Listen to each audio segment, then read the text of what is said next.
Now, I don't usually say this, but this game had to do more with mentality than tactics. The problem with Liverpool was that they were not taking Manchester City seriously at all, and that's what costed them the game. So this is the 7th minute of the game. Here is Phil Foden. This is McAllister and Gravenberch, who are the defensive midfielders for Liverpool. Now look at the difference in the intensity. Doku receives this pass and just look at Phil Foden going. Now he covers this much area. McAllister should be covering Foden. Couple of seconds later, he gets into a dangerous position, receives this amazing pass by Jérémy Doku. Unfortunately, he is not able to control it well, and this is an opportunity lost for Manchester City. It was quite clear right from the start that Liverpool did not have that kind of mentality. This is the chance from which City actually got the penalty, and this is Gravenberch.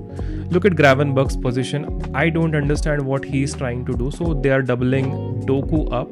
This is Conor Bradley, by the way. With a simple drop of shoulder, Jérémy Doku gets away from Conor Bradley. Now his tenacity and his work rate is really good. Now with a drop of shoulder, he tries to get away. However, we think that Konate has won this ball, but the ball gets deflected back from Doku. He gets into this dangerous area and wins penalty for Manchester City. Although Mamadashvili is able to make this save, it was an average penalty by Haaland. Now in this play, Salah wins the ball here in this area.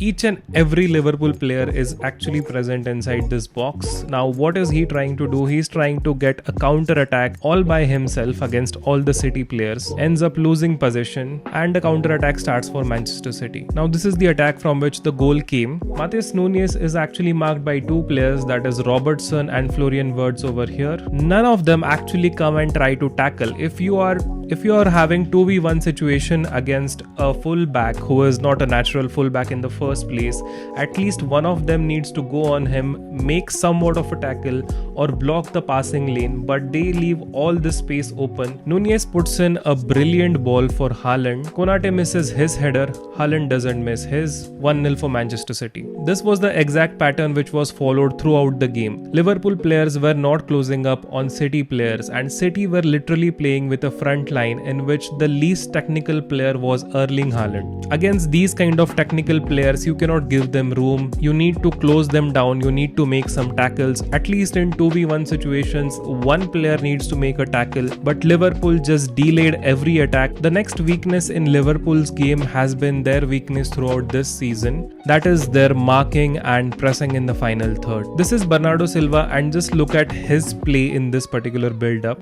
Gives the pass, receives the pass back. Conor Bradley is committed, he moves into the wing space, receives the ball back. Another attack launched on the left wing. This is something which happened throughout the entire game.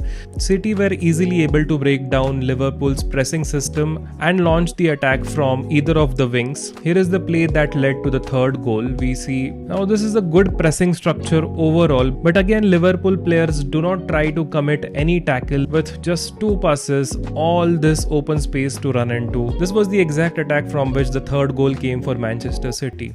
In this match, Arne Slot decided that he is going to go without a left winger, and he decided to play two attacking midfielders, and because of this there was not a single attack that was coming from the left hand side of Liverpool. It was completely dead.